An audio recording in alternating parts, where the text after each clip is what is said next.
Vemos sempre retratado em filmes a vida artificial, o humano androide. Porém, o que parece coisa de filme pode surgir em um futuro próximo.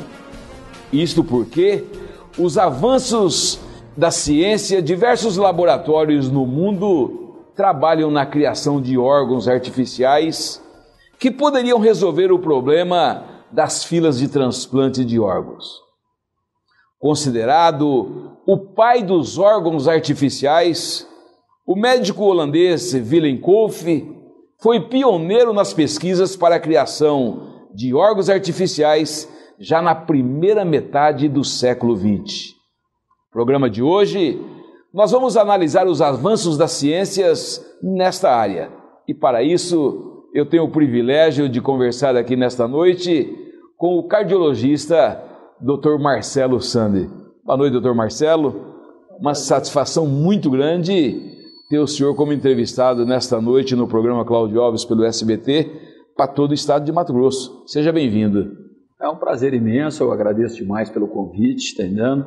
E eu tenho assim um carinho muito especial por Sinop, por ser um lugar onde eu já passei diversas vezes, angariei muitos amigos, e é uma cidade que me impressionou por demais, porque toda vez que eu viajo bastante, faço questão de conhecer a cidade, né?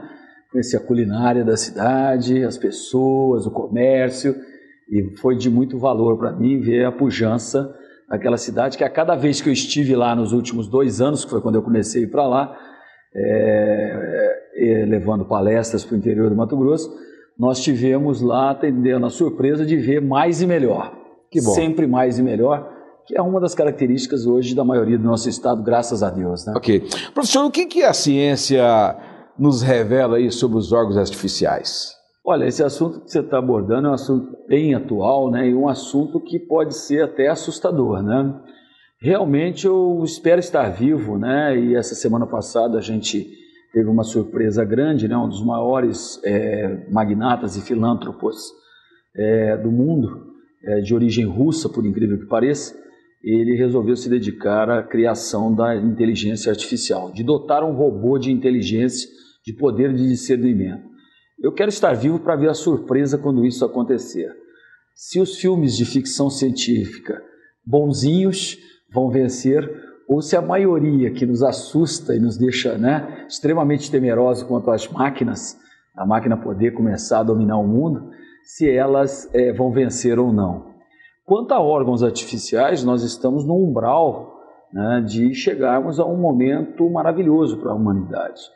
A pesquisa de células-tronco evolui violentamente.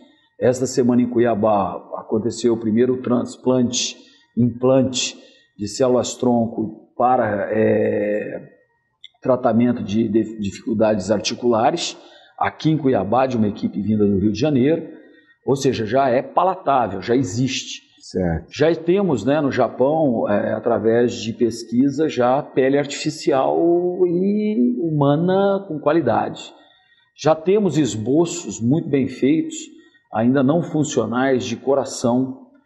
Vasos é uma das coisas que mais se pesquisa. Você imagina, por exemplo, a gente ter a oportunidade de uma pessoa com obstrução coronariana, em vez de colocarmos um paliativo stent ou fazermos uma ponte de safena, que é sempre uma ponte, claro, uma paz, nós conseguimos implantar células-tronco que vão, então, refazer o leito vascular daquela pessoa, impedindo um dano definitivamente para o futuro. Me mata uma curiosidade, e os riscos ao paciente com relação a tudo isso? Este é que é o problema. Na prática e teoricamente, nós já temos quase tudo solucionado. Nós sabemos, por exemplo, que existem células que a gente chama de totipotenciais, que têm a capacidade, e elas são encontradistas em diferentes meios, não só no cordão umbilical, não só no embrião. Fala-se muito, né, em pesquisa em embriões, uma coisa que discute-se muito religiosamente. Não há necessidade disso. No líquido amniótico, que a gente joga fora, entre aspas, nas maternidades, tem. No líquido menstrual das mulheres, tem células-tronco. Na placenta tem células-tronco. No sangue do cordão umbilical tem células-tronco. E você, então, tem uma quantidade muito grande. Essa célula que a gente chama de totipotencial, ela pode se transformar em qualquer uma outra, ela tem sido, então, estimulada a produzir um tipo de tecido que é o que nós queremos. Nós não queremos absolutamente fazer um novo ser, um ser igual àquele. Não é? A pesquisa em animais levou a um certo desvirtuamento, de que a gente ia fazer um outro, né, cachorro. Vocês querem curar a pessoa? Não, nós queremos meios de curar as pessoas, não de fazermos, né, uma divisão e duas pessoas idênticas absolutamente. Isso diz que já foi feito, não há provas ainda, né? Mas é talvez possível de ser feito, porque é feito em animais, e uma surpresa, né? Nosso genoma é muito especializado, nós somos muito sofisticados, mas existe muito bichinho pequenininho, que tem genoma muito maior e não mais complexo do que o nosso. Da forma que o senhor coloca assim, professor, podemos dizer que no futuro o índice de rejeição não vai existir mais? Este é o grande objetivo, né? Você imagina você pegar um próprio tecido seu, né, e conseguir fazer, ou muito próximo ao seu, e disponibilizá-lo para um coração destruído. Uma pessoa tomou um tiro de 12 no peito, destruiu o coração dele. Ali existe a possibilidade de se criar o mesmo coração e colocar no lugar e não um transplante de coração. Estamos dando um exemplo extremo. Mas uma pessoa que chegou a uma miocardiopatia dilatada, que é uma coisa muito comum em nosso país, por doença de Chagas, tem outros comemorativos, vamos dizer que já tem uma idade avançada ou mais do que isso, tem algum problema neuropsiquiátrico. Esse paciente não é candidato a um transplante usual, que é muito caro e precisa de um tratamento muito caro a posteriori. Esses órgãos que o senhor coloca, eles são testados aonde hoje? Olha, eles são testados primariamente, como sempre, em animais. Certo. Agora, já existe cobaias humanas usando, por exemplo. Nós temos já implantes de ilhotas de Langerhans que produzem a insulina em diabéticos sendo testados. Nós temos pessoas que tiveram traumatismos raquimedulares, ou seja, transfixação da medula em acidentes ou, eventualmente, né, por violência. O acidente, por exemplo, caiu na piscina, quebrou o pescoço e é tetraplégico.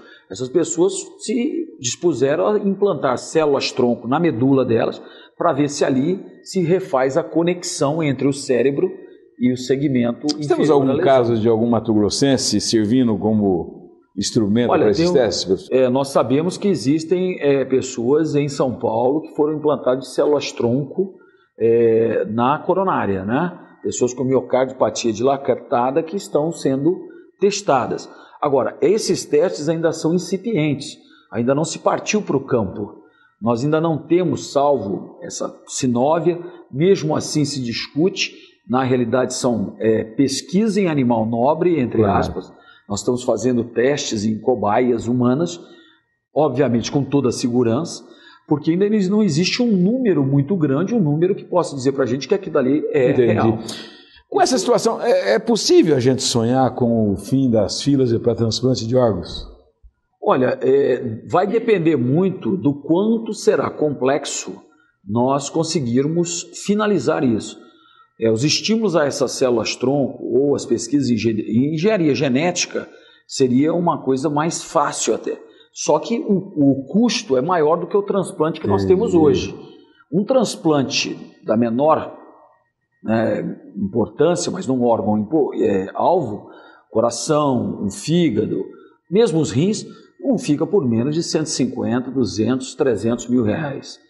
Ou seja, é muito dinheiro. Claro. Agora, na genética nós já temos muitas soluções. Podemos imaginar reproduzir aquilo ali com polimerização, com replicação, com uma série de coisas. Mas o custo disso inviabiliza. Não adianta você fazer um coração que custa 1 milhão. Quando o senhor coloca essa questão de custo, por se tratar de uma questão da própria vida, acredito que haverá um interesse do próprio governo no sentido da universalização desses transplantes? Eu acho que aí existe aquele problema que nós já estamos envolvidos nele. Criou-se no Brasil uma situação inusitada. É o único país do mundo onde o cidadão tem direito à saúde bancada pelo Estado sem limites.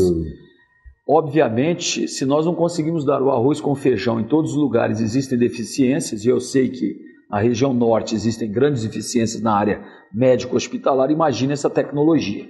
Ela, por enquanto, será feita a um grupo muito restrito, e obviamente vai ser muito difícil tocar ela à frente. Vai depender, como disse, do custo. Por exemplo, um paciente com acidente vascular cerebral destruiu a motricidade central do braço dele.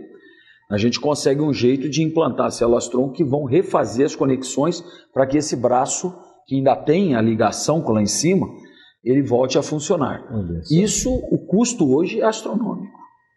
Agora, obviamente, como em qualquer produção em série, você terá no futuro um custo bem mais barato.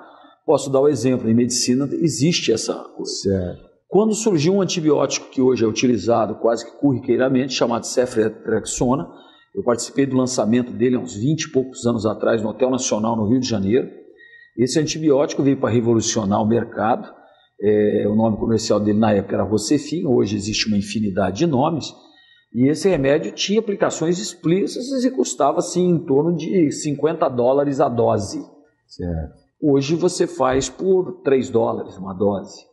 O que é o biomateriais na medicina?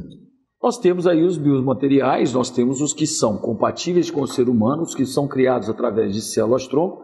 Existe aquelas implantes que são uma outra área da medicina que talvez custe menos, que seria a robótica médica. E estão sendo intensificados no Brasil? Estão sendo pesquisados, né? Intensificados é muito difícil, né? A pesquisa no Brasil, ela sofre muitas dificuldades em termos orçamentários. Mas nós temos coisas já muito bem realizadas. O Brasil não deve nada em nenhum lugar do mundo, por exemplo, em válvulas protéticas. Quando eu era criancinha lá no Rio de Janeiro, em Barbacena, como a gente brinca, né? Estudante no Rio de Janeiro, os marca-passos eram universalmente externos, os internos eram raríssimos, e esses marca-passos eram trambolhos. Hoje nós temos produzido, por exemplo, em São José do Rio Preto, Instituto de Moléstias Cardiovasculares de lá, Dr. Domingos Braille, tem uma linha de produção de marca-passos que não deve nada a nenhum outro do mundo. Entendeu? Temos válvulas biológicas que do Brasil tem talvez melhor categoria, melhor qualidade do que a maioria das válvulas biológicas do mundo. E é por isso que no mundo se usa mais válvulas protéticas cardíacas mecânicas. Eles dominam mais a tecnologia das válvulas metálicas, que a gente chama, do que de pericárdio bovino, que é uma introdução, uma pesquisa muito grande que foi realizada no Brasil. Ok. Ainda no programa de hoje, o nosso entrevistado explica por que é cada vez maior a incidência de acidentes cardiovasculares em jovens. Voltamos já. Fique com a gente.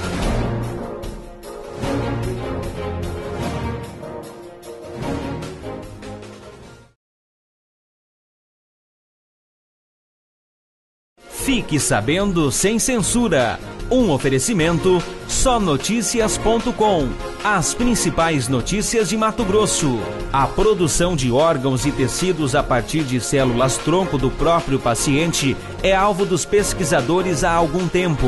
Inicialmente, vislumbrou-se a possibilidade de utilização de células maduras do próprio paciente, cujos núcleos eram transferidos para o citoplasma de um óvulo, uma técnica conhecida como clonagem terapêutica. Contudo, apesar dos esforços, a ciência ainda não conseguiu aperfeiçoar tal metodologia para uso.